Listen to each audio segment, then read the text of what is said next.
शरणू शरणार्थी सर्वांना आपलं 53वा पुष्पामध्ये सर्वांचं सहर्ष स्वागत. मी जयश्री कोगनूर वैनींना विनंती करते की त्यांनी कार्यक्रमाची सुरुवात करावी. धन्यवाद. ओम श्री गुरु बसवलिंगाय नमः. शरणू शरणार्थी. आगतम स्वागतम सुस्वागतम. मी जयश्री पाटील कोगनूर सर्व रसिक जिज्ञासू श्रोत्यांचे वचन अध्ययन बसव मंच मराठी व्याख्यानमाला पुष्प 53 मध्ये सहर्ष स्वागत करत आहे. Basava understanding and research centre Pune यांच्या वतीने प्रत्येक महिन्याच्या पहिल्या शनिवारी विविध धार्मिक, सामाजिक, वैचारिक, आध्यात्मिक व प्रबोधनपर विषयावर आभासी व्याख्यान आयोजिले जाते. आपणा सर्वांच्या प्रोत्साहनाने या उपक्रमाने आतापर्यंत अर्धशतक गाठले आहे. सर्वप्रथम मी कार्यक्रमाची रूपरेषा सांगते. या मंचावर सर्वप्रथम शरण विद्याका मगदूम वचन प्रार्थना म्हणतील. त्यानंतर शरण डॉक्टर जयश्री अंगडी पट्टण स्वागत व प्रस्तावना करतील. आजच्या व्याख्यात्यांचा परिचय शरण दैवशाला पाटील करतील. आजचे व्याख्याते आहेत शरण स्वामीराज भिसे. आजचा विषय आहे एका साध्या सत्यासाठी. शरण स्वामीराज भिसे हे व्याख्यान देतील. त्यानंतर शरण शशिकांत पट्टण मार्गदर्शन करतील. श्रोत्यांबरोबर चर्चा होईल. कार्यक्रमाची सांगता शरण मीनाक्षी बिराजदार यांच्या शरण समर्पणाने होईल. आता मी शरण विद्याका मगदूम यांना विनंती करते की त्यांनी वचन प्रार्थना म्हणावी. विद्याका मगदूम.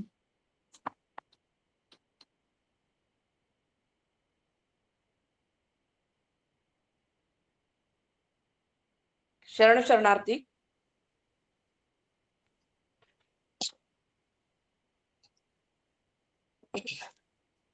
शरण शरणार्थी सर्वांना.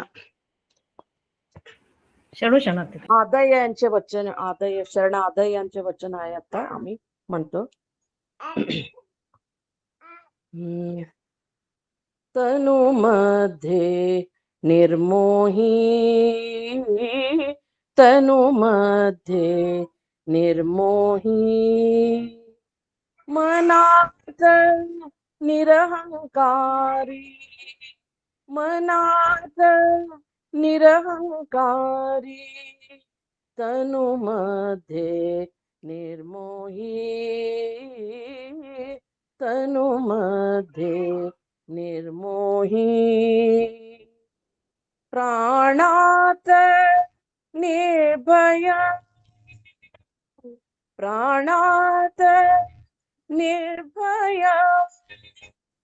चित्तात निरपेक्ष, चित्तात निरपेक्ष, विषयामध्ये उदासीन, विषयामध्ये उदासीन, प्राणात निर्भय, चित्तात निरपेक्ष, विषयामध्ये उदासीन, तनुमध्ये निर्मोही, मनात निरहंकारी, तनुमध्ये निर्मोही, भावात दिगंबर, ज्ञानात परमानंद, भावात दिगंबर, ज्ञानात परमानंद, प्राप्त केल्यावर, प्राप्त केल्यावर, भावात दिगंबर, ज्ञानात परमानंद, प्राप्त केल्यावर, सौराष्ट्र सोमेश्वर लिंग, सौराष्ट्र सोमेश्वर लिंग, दुजे नसे पहा, दुजे नसे पहा, तनु मध्ये निर्मोही तनुमध्ये निर्मोही मनात निरहंकारी मनात निरहंकारी तनुमध्ये तनुमध्ये तनुमध्ये निर्मोही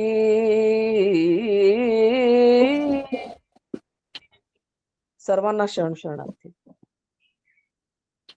शरण आगयचे वचन गाऊन विद्याताईंनी व्याख्यानाची सुरुवात केलेली आहे. आता मी शरण डॉक्टर जयश्री अंगडी पट्टण यांना विनंती करते की त्यांनी प्रस्तावना करावी. डॉक्टर जयश्री अंगडी पट्टण.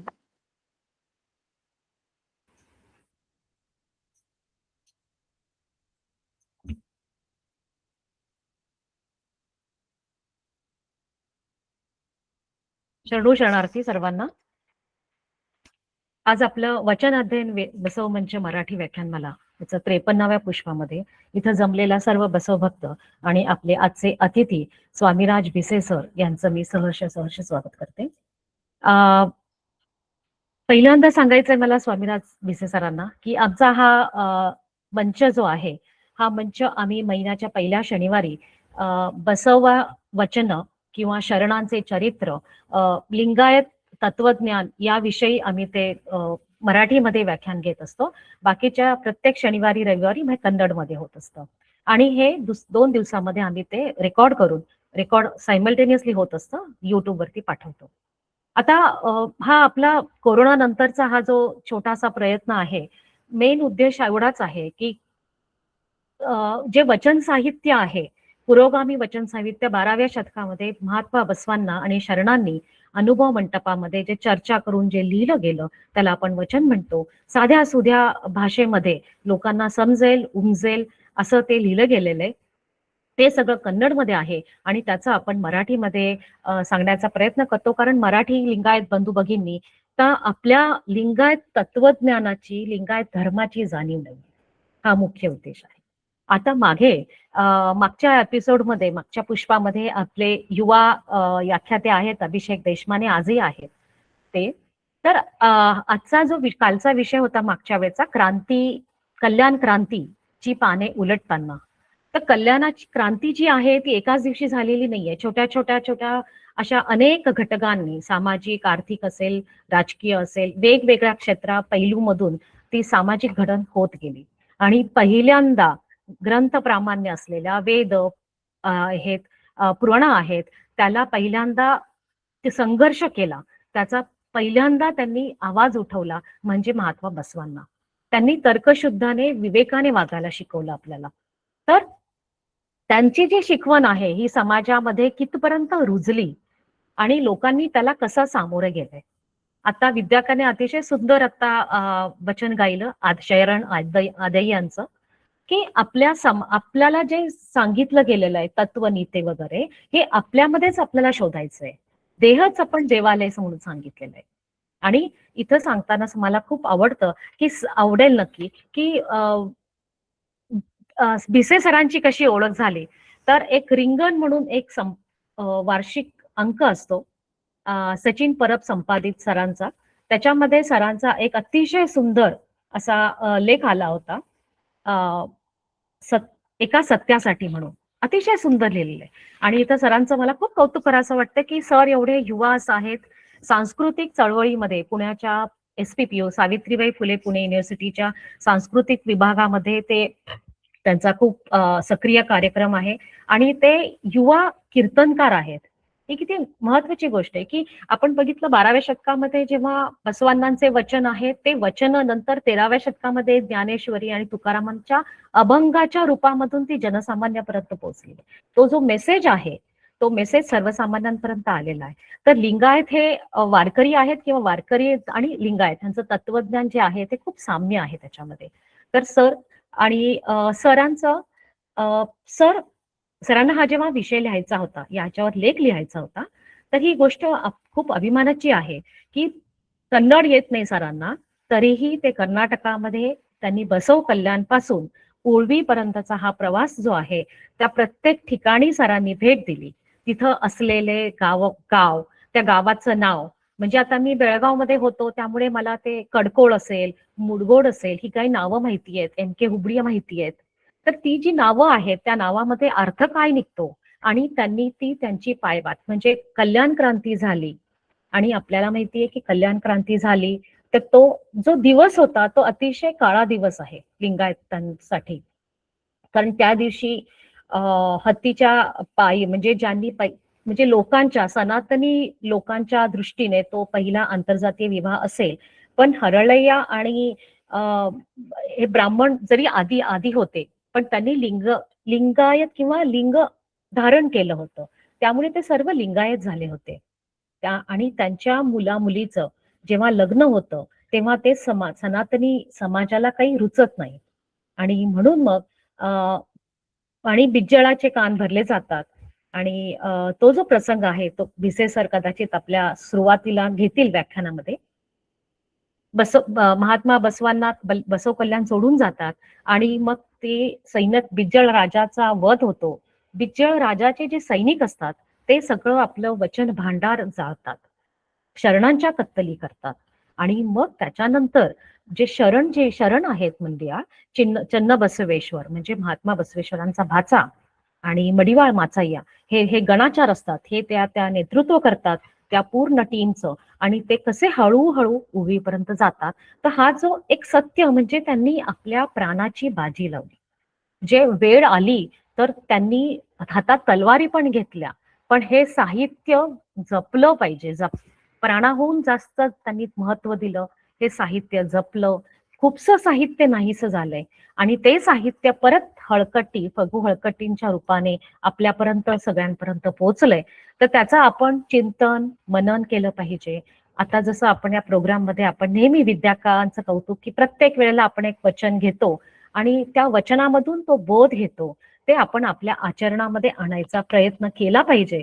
प्रत्येक लिंगायताचं कर्तव्य आहे. आणि हा नुसतंच लिंगायत नाही तर हा महामानव म्हणजे मानव कल्याणकारी असा हा धर्म आहे.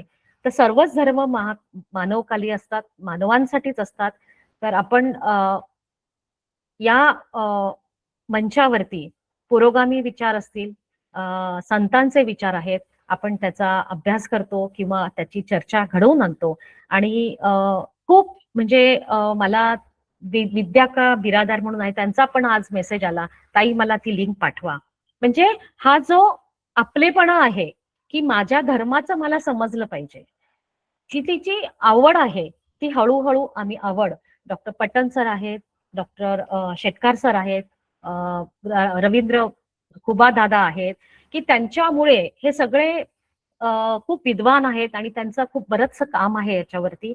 आणि असं सांगून मी माझी प्रस्तावना इथं थांबते, कारण सरांची ओळख आपल्याला दैवशाला ताई करून देणार आहेत. सरांना मी परत आणि बाकीच्या माझ्या इथं जमलेल्या सर्व बसवभक्तांचं सहर्ष स्वागत करते. धन्यवाद. आजचे अतिथी व्याख्याते शरण स्वामीलाल भिसे यांचा परिचय शरण दैवशाला पाटील करून देतील. दैवशाला पाटील. शरणो शरणार्थी, सर्वांना शरणो शरणार्थी. आजचे व्याख्याते आहेत शरण स्वामीराज भिसे सर आणि यांचा विषय आहे की एका साध्या सत्यासाठी. भिसे सर हे मराठी विषयाचे प्राध्यापक आहेत, तसेच लेखक आहेत, सामाजिक कार्यकर्ते सुद्धा आहेत आणि पुरोगामी विचारांचे व्याख्याते सुद्धा आहेत. आणि आताच ताईंनी सांगितलं ते कीर्तनकार सुद्धा आहेत. आणि त्यांचं मूळ गाव म्हणजे वेळापूर आहे. या गावचे ते रहिवासी आहेत. आणि सरांचं शिक्षणाच्या बाबतीत बघायचं झालं तर सरांनी सेट परीक्षा हे उत्तीर्ण झालेले आहेत. आणि त्यांचं BA MA हे मराठीतून फर्ग्युसन कॉलेज पुणे येथे झालेलं आहे सरांचं. आणि सरांचं पुढील शिक्षण जर बघितलं तर डिप्लोमा इन जर्नालिझम हे भारतीय विद्याभवन कोथरूड म्हणजेच पुणे येथे सरांचं सर्व शिक्षण झालेलं आहे. आणि सर सध्या जॉब सुद्धा पुणे येथेच करतात. आणि सरांबद्दल बोलायचं झालं तर आताच ताईंनी खूप त्यांची प्रशंसा केली. त्यांचे लेख सुद्धा प्रसिद्ध आहेत आणि सरांचं शिक्षण सुद्धा खूप चांगल्या प्रकारे झालेलं आहे. आणि सर लेखक आहेत, सामाजिक कार्यकर्ते सुद्धा आहेत आणि ते पुरोगामी विचाराचे व्याख्याते सुद्धा आहेत. आणि एवढ्यावरच न थांबता सर कीर्तनकार सुद्धा आहेत. सरांचं खूप खूप स्वागत आहे आमच्या या ग्रुपमध्ये आणि सरांना शुभेच्छा पण देते. पुढील आयुष्यामध्ये अजून सरांनी भरपूर काही पदव्या घ्याव्यात आणि पुढील सुद्धा आम्हाला असंच सरांनी येऊन व्याख्यान द्यावं आणि सरांना मी धन्यवाद देते. शरणो शरणार्थी. आजचे अतिथी व्याख्याते स्वामीलाल भिसे यांना मी विनंती करते की त्यांनी व्याख्यान सुरू करावे. शरण स्वामीलाल भिसे. येस, नमस्कार. शरणू शरणार्थी. आवाज येतोय व्यवस्थित सगळ्यांना? आवाज हो, येतोय येतोय, सर? येतोय. व्हिडिओ ऑन नाहीये पण. आवाज येतोय माझा व्यवस्थित सगळ्यांना? आवाज येतो, व्हिडिओ ऑन आवाज करा. येतो. हॅलो, सगळ्यांना व्यवस्थित आवाज येतोय माझा? सर हो, आवाज येतोय पण व्हिडिओ ऑन नाहीये. आवाज येतोय सर. ओके. ठीक आहे सर. तर नमस्कार.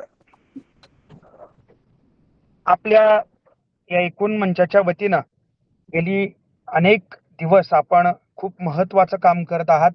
ते म्हणजे लोकांना घर बसल्या बसवेश्वर, संत महात्मा बसवेश्वर, त्याचबरोबर महाराष्ट्र आणि भारतातील ज्या संतांनी, ज्या महात्म्यांनी पुरोगामी विचार महाराष्ट्रभर, देशभर, कर्नाटक, संपूर्ण राज्यामध्ये पेरण्याचं काम केलं, अशा सगळ्या महात्म्यांबद्दल आपण जाणून घेत असता, समजून घेत असता, व्याख्यात्यांना निमंत्रित करत असता. ज्यांनी मला खरं तर या व्याख्यानासाठी बोलवलं असे आदरणीय जयश्रीताई, त्याचबरोबर आदरणीय ज्यांनी खूप सुंदर असं वचन प्रार्थना म्हटली त्या विद्याक्का मगदूम, त्याचबरोबर आदरणीय डॉक्टर शशिकांत पट्टण, मीनाक्षी बिराजदार, त्याचबरोबर दानम्मा झळकी, शरण रुद्रमूर्ती, शरण कुमारजी राजन्ना आणि आपण उपस्थित सर्वजण. खरं तर आज माझा जो विषय आहे तो म्हणजे एक साध्या सत्यासाठी. मुळात महात्मा बसवेश्वरांनी अगदी लहान वयापासूनच सत्य शोधण्याचं काम केलं. तत्कालीन काळामध्ये व्यवस्थेनं लादलेलं, तत्कालीन जातीयतेच्या, धर्मातेच्या उतरंडीनं लादलेली कर्मकांडाची जी काही रचना होती ती रचना मोडून काढण्याचं काम. आणि या जगातला सगळी माणसं ही सारखी आहेत, त्यांच्यामध्ये भेद करून चालणार नाही, हे एक तत्व. आणि मग अध्यात्म सांगण्याचा, अध्यात्म ग्रहण करण्याचा, देव हा सगळ्यांचा आहे आणि याला मिळवण्याचा अधिकार हा सगळ्यांचा आहे, हे ज्या माणसानं अतिशय लहान वयात सांगितलं ते महात्मा बसवेश्वर आहेत. अंधश्रद्धेला जळजळीत विरोध करण्याचं काम त्या काळामध्ये महात्मा बसवेश्वरांनी केलं. आणि मला खरं तर ज्ञानोबा तुकोबा, म्हणजे मी ज्या गावी राहतो ते गाव आहे बरोबर पंढरपूरच्या शेजारी, आणि महात्मा बसवेश्वर अनेक वर्ष ज्या भागात राहत होते, ज्या भागात त्यांनी खूप महत्वपूर्ण काम केलं ते मंगळवेढा, म्हणजे माझ्या गावावरून त्याचं अंतर आहे फक्त 50 किलोमीटरचं. आणि मी ज्या परंपरेचा पायिक आहे ती वारकरी परंपरा, ही मुळातच ज्याच्यावरती आधारलेली आहे किंवा ज्या विचारांचा वारसा घेऊन ती पुढे आली ती म्हणजे महात्मा बसवेश्वरांची परंपरा आहे. कारण समता, बंधुता हे जे काही तत्व महात्मा बसवेश्वरांनी तत्कालीन काळामध्ये मांडलं, तेच तत्व पुढच्या काळामध्ये ज्ञानोबा तुकोबा या परंपरेनं संपूर्ण महाराष्ट्रभर आणि देशभर पोचवण्याचं काम केलं. त्यामुळं जिथं समता, बंधुता ही ज्या मला ज्ञानोबा तुकोबा याच परंपरेला ज्यांनी महाराष्ट्रामध्ये, भारतभर, कर्नाटक राज्यामध्ये ज्यांनी खूप आधी 100 वर्ष आधी ज्ञानोबांच्या संपूर्ण कर्नाटक भर पसरवण्याचं काम केलं होतं, त्या महात्मा बसवेश्वरांवरती मी नेमकेपणानं शोधावं यासाठी मला सचिन परब यांनी खरं तर बसव क्रांती ज्या काळात घडली त्या काळापासून तिथपासून ते उळवीपर्यंतचा प्रवास हा मला एका रिंगणच्या अंकासाठी करता आला होता. आणि म्हणून त्या काळामध्ये मग मला बसवेश्वरांची काही वचनं वाचण्यामध्ये आली. सोलापूर माझं आजोळ असल्यामुळं अनेकांच्या घरामध्ये बसवेश्वरांचा फोटो होता, पण हा महात्मा कोण आहे हे नेमकेपणानं मलाही ठाऊक नव्हतं. पण ज्यावेळी रिंगणमध्ये मी पहिल्यांदा हा प्रवास करण्यासाठी जायचं होतं म्हणून महात्मा बसवेश्वरांना वाचायला घेतलं, त्यावेळी लक्षात आलं की केवळ आणि केवळ पुरुषांनाच अधिकार मिळतो असा नाही, तर तो अधिकार मिळवून घेण्याचा हक्क हा स्त्रियांना सुद्धा आहे. म्हणून माझी मुंज करणार असाल, मला ज्ञानाचा अधिकारी म्हणून जर तुम्हाला पुढे आणायचं आहे, तर माझ्या बहिणीलाही तो अधिकार आहे आणि तिचीही मुंज करायला पाहिजे. हा समतेचा विचार महात्मा बसवेश्वरांनी वयाच्या 7व्या-8व्या वर्षी मांडावा. हे माझ्यासारख्या तरुणांना आकर्षित करणारी महत्वाची गोष्ट ठरली. किंवा वारकरी परंपरा सांगते की देव हा सगळीकडे आहे, विठ्ठल जळी स्थळी भरला, अशी वारकरी परंपरा आहे. आणि त्याच वेळी ज्यावेळी बसवेश्वरांचे आई वडील देवाची पूजा करतायत आणि बसवेश्वरांना सांगितलं जातं आम्ही देवाची पूजा करतोय, तू बाहेरच थांब, त्यावेळी हा बसव बाबा खड्डे खांदायला घेतो. आणि मग वडील म्हणतात अरे खड्डे का? तो म्हणतो मला तहान लागली आहे आणि मी पाणी मागितलंय, त्याच वेळी तुम्ही देवाची पूजा करताय म्हणून सांगताय आणि इतके सारे देव तुमच्या समोर आहेत. त्यावेळी बसवेश्वर एक खड्डा नाही तर अनेक खड्डे खांदतात. वडील विचारतात तुला जर एक पाणी प्यायचं होतं तर खड्डा खांदत खांदत पाणी जोपर्यंत मिळत नाही तोपर्यंत खड्डा खांदायचा. त्यावेळी बसवेश्वर म्हणतात मी तोच विचार करत होतो, जर एकाच देवाची प्रार्थना अंततः तो पावेपर्यंत केली तर तो देव नक्की पावेल. मग एवढे सारे देव समोर घेऊन बसायची काय गरज आहे? हा जो काही विचार आहे बसवेश्वरांचा, इतक्या लहान वयातला विचार, हा विचार मला बसवेश्वरांचं साहित्य वाचण्यासाठी आकर्षित करतो. आणि म्हणून बसव कल्याण ते उळवी हा प्रवास करत असताना महात्मा बसवेश्वरांना काही प्रमाणात वाचण्याचा प्रयत्न केला आणि त्या वाचण्यातून मी नेमकेपणानं बसव कल्याण ते उळवी असा प्रवास केला. त्या प्रवासात जे काही घडलं, त्या प्रवासात जे काही भेटलं, त्या प्रवासातून मला जे काही समजलं ते मांडण्याचा मी आपणासमोर प्रयत्न करतोय. मला वाटतं जसं आत्ताच सांगितलं गेलं की बसव क्रांतीची जी काही पूर्वपीठिका होती ती पूर्वपीठिका काही प्रमाणामध्ये मागच्या व्याख्यानामध्ये व्याख्यात्यांनी सांगितलेली आहे. त्याचा अर्धा भाग मी आपणासमोर ठेवतो फक्त, की बसवेश्वरांनी सगळ्या जातीच्या लोकांना ज्यावेळी अनुभव मंडपामध्ये आणलं आणि सगळ्यांना ज्ञान सांगण्याचा, ज्ञान ग्रहण करण्याचा, ज्ञानावरती चर्चा करण्याचा, ज्ञानाच्या संदर्भात प्रश्न विचारण्याचा अधिकार आहे, हा जो काही अधिकार बसवेश्वरांनी सगळ्या जातीतल्या लोकांना मिळवून दिला होता. आणि मग सगळ्यांना एक करायचं असेल तर आणखी एक महत्वाचं काम केलं पाहिजे, ते म्हणजे आंतरजातीय विवाह. आणि आंतरजातीय विवाहाचा लढा बसवेश्वरांनी त्यावेळी लढला होता. आणि हे कदाचित त्या काळातल्या तत्कालीन व्यवस्थेमध्ये जी माणसं स्वतःला धर्माचा ठेकेदार मानत होती त्या माणसांना हे पटणारी गोष्ट नव्हती. आणि म्हणून या लोकांनी खरं तर बसवेश्वरांच्या या अनुभव मंडपामधून निर्माण झालेलं जे काही तत्वज्ञान होतं, जी काही महत्वपूर्ण वचनं होती त्याच्यावरती आणि शरणांवरती हल्ला करायला सुरुवात केली होती. आपल्याला ठाऊक आहे, आदल्याच दिवशी बसवेश्वरांना शरणांनी सांगितलं की तुम्ही इथून निघून जा, कारण काहीतरी घडणार आहे असं आम्हाला वाटतंय. त्यावेळी बसवेश्वर हे आदल्या रात्री तुम्हाला सगळ्यांना माहिती आहे की ते कुडल संगमकडे निघाले होते. अल्लम प्रभू हे श्रीशैल यांच्या इकडे निघाले होते. आणि मग त्या काळी ज्यावेळी बिज्जळाच्या सैन्याने हल्ला केला, राजगुरु नारायण भट्ट आणि त्याचबरोबर पंडित माच्चन्नाच्या सांगण्यावरून सेनापती माधव यानं जाळपोळ करायला सुरुवात केली होती. आणि अशा वेळी सगळ्या शरणांनी जे काही वचनं आहेत ती वचनं एकत्र करायला सुरुवात केली, बांधून ठेवायला सुरुवात केली, काही वचनं लपवली आणि त्यातली जी काही वचनं आहेत त्या वचनांचे गठ्ठे बांधून त्यांनी डोक्यावरती घेतले. खरं तर अलीकडच्या काळामध्ये ज्ञान वाचवण्यापेक्षा स्वतःचा जीव वाचवण्याकडं माणसांचं जास्त लक्ष असतं. पण इतकं महत्वाचं ज्ञान जे वाचवलं गेलं पाहिजे, मग त्यासाठी जीव धोक्यात घातला तरी हरकत नाही, हा विचार शरणांनी करून चन्न बसवेश्वरांच्या नेतृत्वाखाली ही सगळी माणसं, हे सगळे शरण हे बसव कल्याणवरून आता उळवीकडे निघाले होते. मग त्यामध्ये कोण कोण होतं तर मी आता जसं सांगितलं, बसवेश्वरांचे भाचे चन्न बसवेश्वर होते, त्याचबरोबर त्यांची आई नागम्मा देवी होत्या, चन्न बसवेश्वरांचे वडील शिवदेव होते, त्याचबरोबर त्यांच्या सोबत होते ते म्हणजे बसवेश्वरांची पत्नी गंगाबिका, हरळाची पत्नी कल्याणम्मा, सून कलावती होती, त्याचबरोबर मांदिवयाळ माचाळ होते. असे अनेक शरण यावेळी चन्न बसवेश्वरांबरोबर निघाले होते. आता खरं तर एक प्रश्न असा पडतो की बसव कल्याण वरून ही माणसं कोणत्या दिशेने गेली? उळवीला जायचं असेल तर अनेक मार्ग होते, मग बसव कल्याण वरून ही माणसं कुठे निघाली?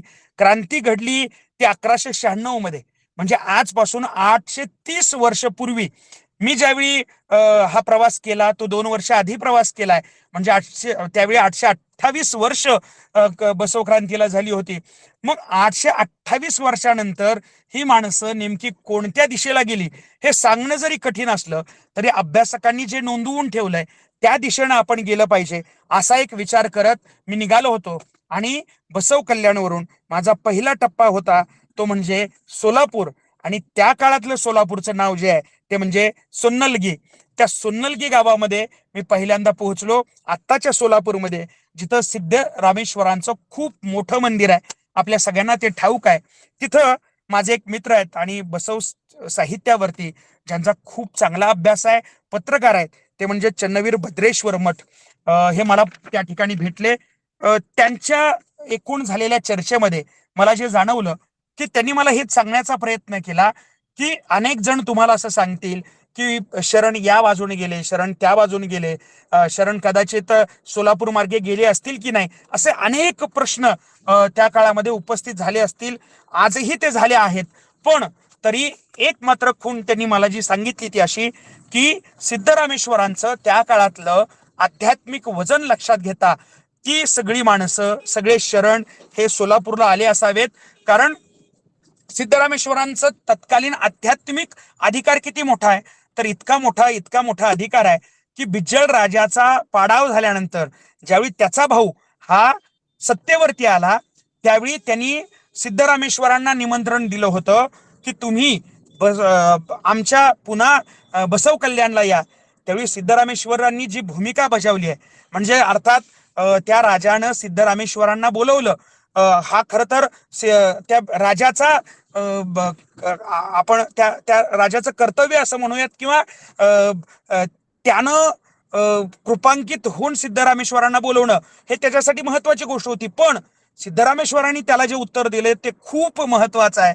सिद्धरामेश्वर असं म्हणाले की ज्या मातीमध्ये शरणांचं रक्त सांडलं त्या मातीमध्ये मी तुमच्या इथं येणार नाही, ही भूमिका सिद्धरामेश्वरांनी घेतली आहे. म्हणजे शरणांचं रक्त सांडलं जाणं ज्या भूमीमध्ये, ती भूमी खूप भयानक रीतीने आता अपवित्र झाली आहे, अशी भूमिका सिद्धरामेश्वरांनी घेतली. आणि सिद्धरामेश्वर गेले नाहीत. याच सोलापूरमध्ये मला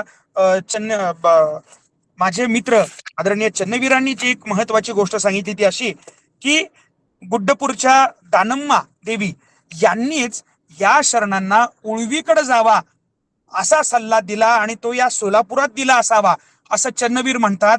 आणि या अर्थानं विचार केला तर ते सोलापूरला आले असावेत सगळे शरण, अशी एक भूमिका चन्नवीरांनी मांडली. पण हे मांडत असताना सुद्धा ते मला म्हणाले की हे कितीही मी जर सांगत असलो तरी ते सोलापूरला आले असावेत की नाही याबाबत मात्र मी साशंक आहे.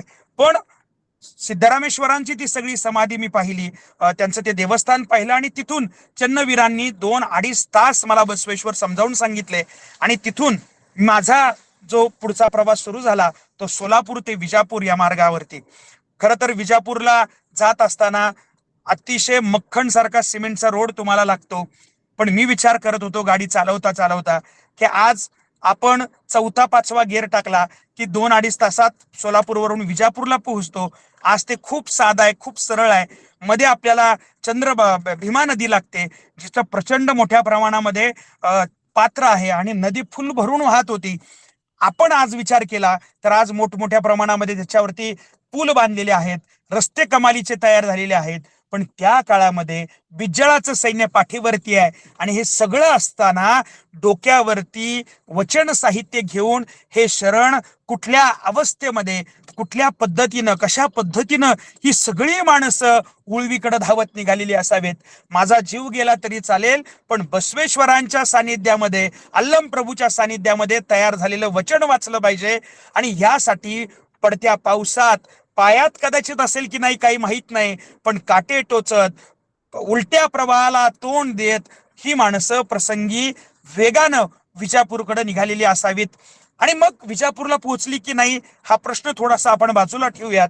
पण विजापूरला आज ज्या भूमीनं एक खूप मोठा विचारवंत सगळ्या जगाला दिला, त्या माणसाचं, त्या महात्म्याचं नाव आहे पु ग हळकट्टी. आत्ताच त्यांच्या नावाचा उल्लेखही झाला. ज्या माणसानं वचन साहित्य नव्यानं प्रसिद्ध केलं, प्रसंगी स्वतःचं घर विकलं, 87 महत्वाचे ग्रंथ बसवेश्वरांच्या आणि एकूण लिंगायत धर्माच्या अनुषंगाने ज्या महात्म्यानं लिहिलं, त्या महात्म्याच्या पायानं, त्या महात्म्याच्या स्पर्शानं पुनीत झालेली ही विजापूरची नगरी. मी त्या ठिकाणी गेलो ज्या ठिकाणी या महात्म्याची स्मृती आहे. त्या ठिकाणी अनेक शरणांच्या समाधी मला आजूबाजूला दिसल्या.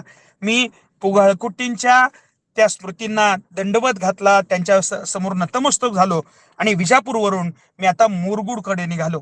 खरं तर मोरगुड हे नाव अनेक अभ्यासकांनी लिहून गेलेले असावे, म्हणून मी मोरगुडकडे निघालो होतो. विजापूरवरून मोरगुडकडे जाताना मध्ये कडकोळ नावाचं एक गाव लागतं. मोरगुडच्या अलीकडे 30-40 किलोमीटरवरती हे गाव आहे. खूप साधं गाव आहे. दसऱ्याचा दिवस त्या दिवशी होता. गाव नटलेलं होतं आणि सगळी माणसं दसऱ्याच्या दिवशी सगळ्या घरांसमोर रांगोळ्या टाकत होती. सडे रांगोळी होते आणि अशामध्ये मी या कडकोळ गावामध्ये प्रवेश केला.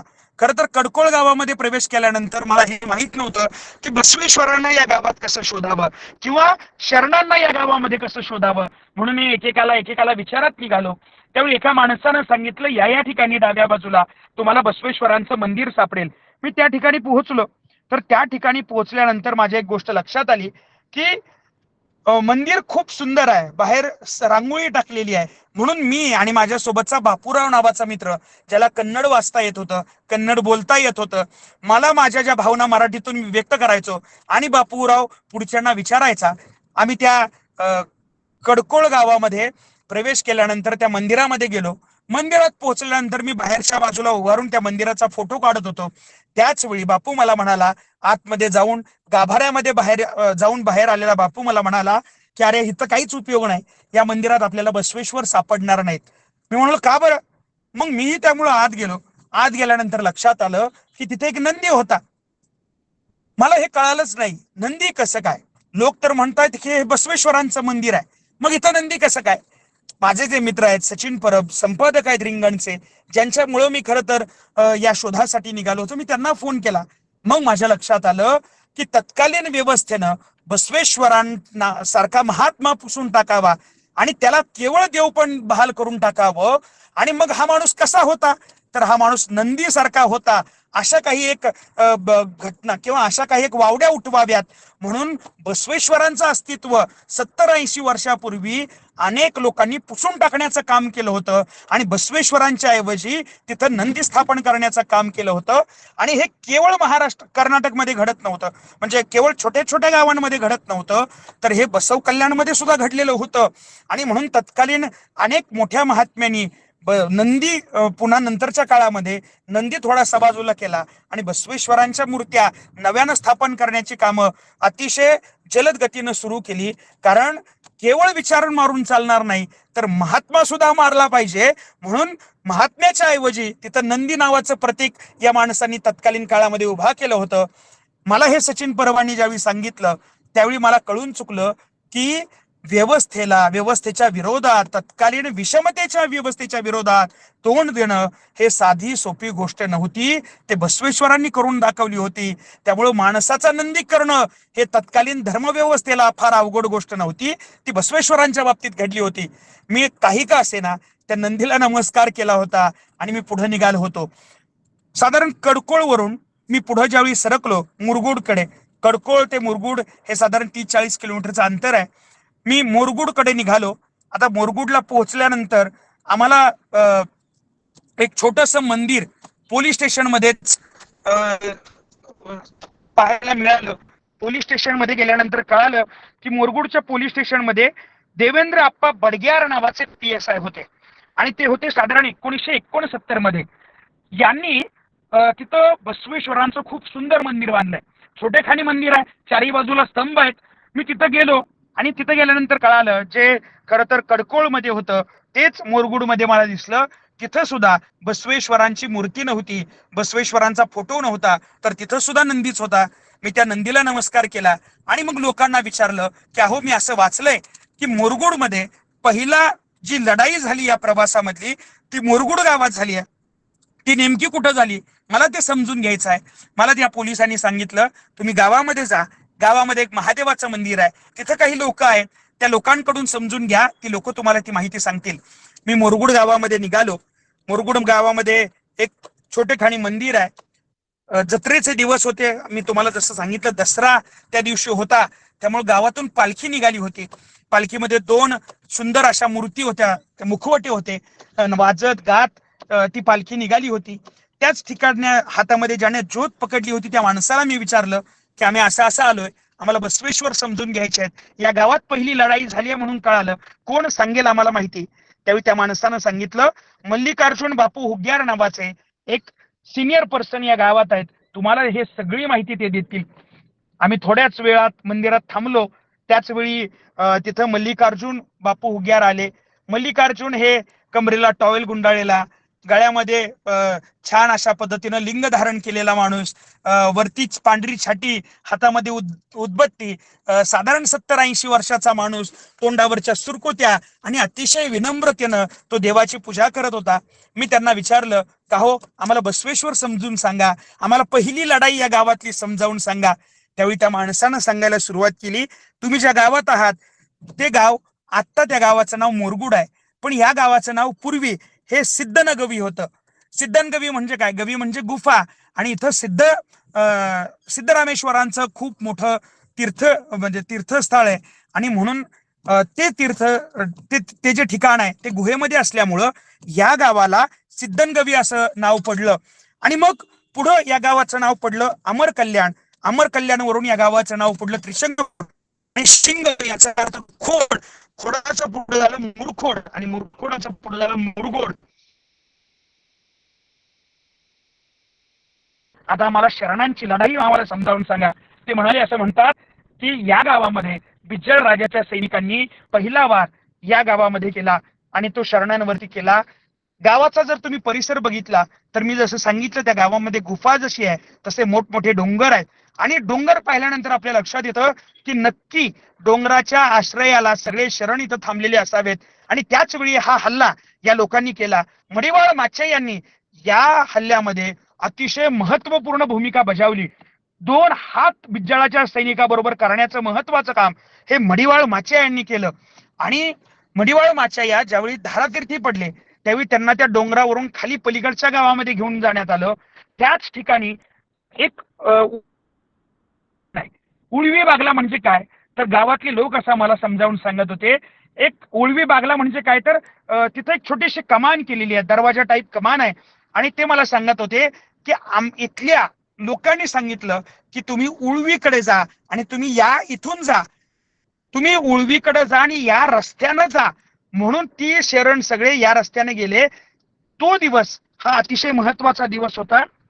म्हणून आवाज येतोय व्यवस्थित माझा?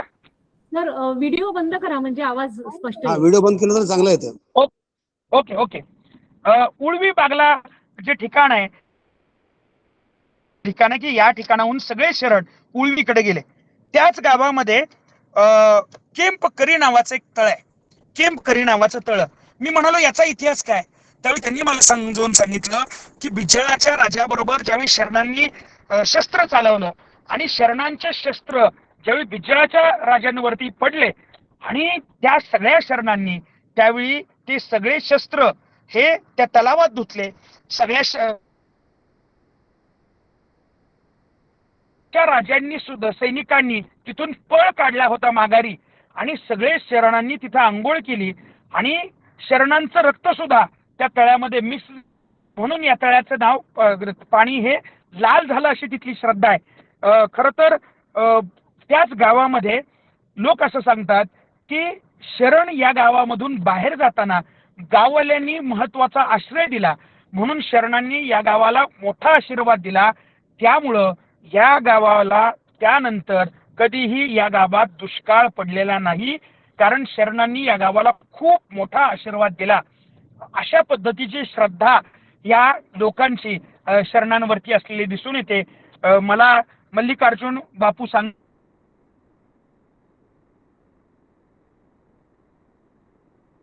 होते की या गावामध्ये जवळ ते अतिशय श्रद्धेनं आजही बसवेश्वराचा आस्वाद करण्याचं वाचन करतात. या शेजारी एक गाव आहे, त्याचं नाव आहे कारीमणी. खर तर मडिवाळ माचय्या यांचा पुतळा कारीमणीला तुम्ही जर मोरगुडवरून निघाला तर मोरगुडवरून निघाल्यानंतर साधारण 8 ते 10 किलोमीटरवरती कारीमणी नावाचं गाव आहे. तुम्ही कारीमणीला गेल्यानंतर मध्येच अतिशय भव्य दिवा असा मडिवाळ माचय्या यांचा पुतळा दिसतो. त्याच वेळी आपल्याला लक्षात येतं, पण तुम्हाला सांगू, मडिवाळ माचय्या असं माझ्या असं ऐकण्यात आहे की ते दलित समाजातले होते, पण त्या संपूर्ण गावामध्ये तुम्हाला एकही माणूस दलित सापडत नाही. पण या माणसांनी निष्ठेनं मडिवाळ माचय्यांना जपून ठेवलेला आहे. मी तुम्हाला सांगतो, मी तिथं पोहोचलो त्यावेळी मल्लिकार्जुन कारीमणी नावाचे एक गृहस्थ मला तिथे भेटले. मल्लिकार्जुन कारीमणी हे मला अतिशय विनम्रतेनं त्यांनी मला मडिवाळ माचय्यांचा तिथला इतिहास सांगायला सुरुवात केली. तुम्ही जर कारीमणीमध्ये गेला तर लाकडी मंडप त्या छोट्याशा मंदिराला आहे जिथं मडिवाळ माचय्यांची समाधी आहे आणि छोटे खाली मंडप आहे. तिथंच बसून मला देवर हिप्परगा या माणसानी मला इतिहास सांगायला सुरुवात केली मडिवाळ माचय्यांचा. ते असं मला सांगत होते की ज्यावेळी मडिवाळ माचय्या हे धारातीर्थी पडले, शेवटचे क्षण काही मोजत होते, त्यावेळी त्यांना सगळ्या शरणांनी त्या डोंगरावरून कारीमणी गावात आणलं आणि कारीमणी घरामध्ये त्या काळामध्ये समारंभ सुरू होता आणि लग्न समारंभ सुरू असतानाच मडिवाळ माचय्यांचा देह ते इथं घेऊन आले आणि ऐन लग्नाच्या वेळी मडिवाळ माचय्यांना रक्ताची उलटी झाली आणि रक्ताची उलटी झाल्यामुळं त्यानंतर जी म्हणून लग्न कारीमणीमध्ये गावामध्ये झाली, त्यामध्ये एकाही म्हणजे लग्नामध्ये कुठेही मंडप टाकला जात नाही किंवा कुठल्याही कारीमणी घरामध्ये डोक्याला बाशिंग बांधून लग्न केलं जात नाही.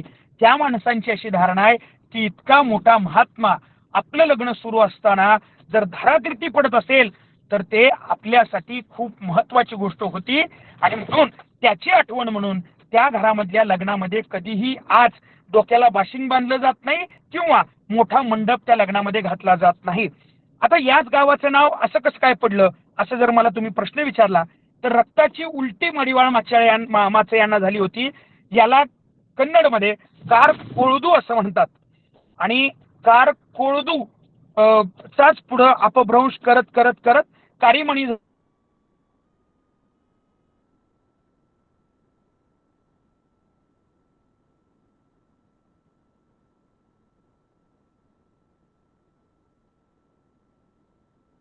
सर आवाज गेला सर.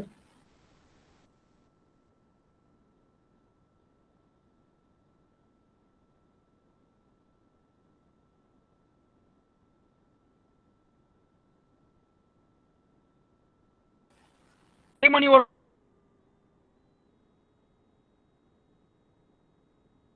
बिसे सर नेटवर्कचा इश्यू आहे का? आवाज येत नाहीये सर.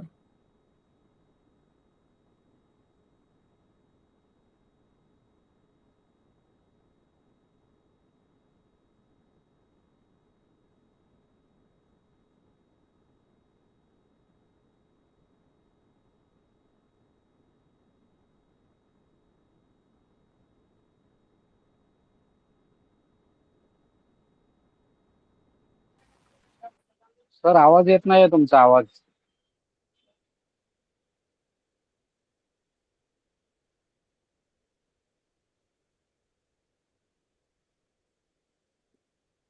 बिसे सर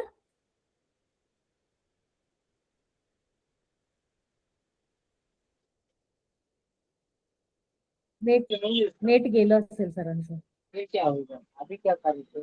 आवाज नाही येते. ताई तुम्हाला येतोय का आवाज? नाही नाही आवाज नाहीये. बघूया 2 मिनिट आपण त्यांचं करतील, परत लॉग इन करतील.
सर आवाज येत नाहीये सर. म्यूट मध्ये आहात सर. म्यूट अनम्यूट करा सर. अनम्यूट केलं मी. येतोय आता? हा हो, एका ठिकाणी थांबा सर, म्हणजे तोपर्यंत कंप्लीट होते ना, ट्रॅव्हल करू नका. Okay okay okay. बाकी आतापर्यंत कळालंय सगळं व्यवस्थित? हा कळालंय एक नंबर. आतापर्यंत ओके ओके. मी काळीमाणीवरून होसूरकडे निघालो होतो. होसूरमध्ये मला पुंडलिक इंगलगी नावाचे व्यक्ती कुंदलगी नावाचे व्यक्ती भेटले. त्यांनी मला सांगितलं की याच गावाच्या शेजारी मूग बसव नावाचं एक महत्वाचं गाव आहे. मूग बसव, मी म्हणालो याचा इतिहास काय, किंवा हुसूरमध्ये चन्नबसवेश्वर किती दिवस थांबले होते की तसं बघायला गेलं तर एकच दिवस शरणांचा मुक्काम गावामध्ये होणार होता, पण ही महात्मे 3 दिवस थांबले.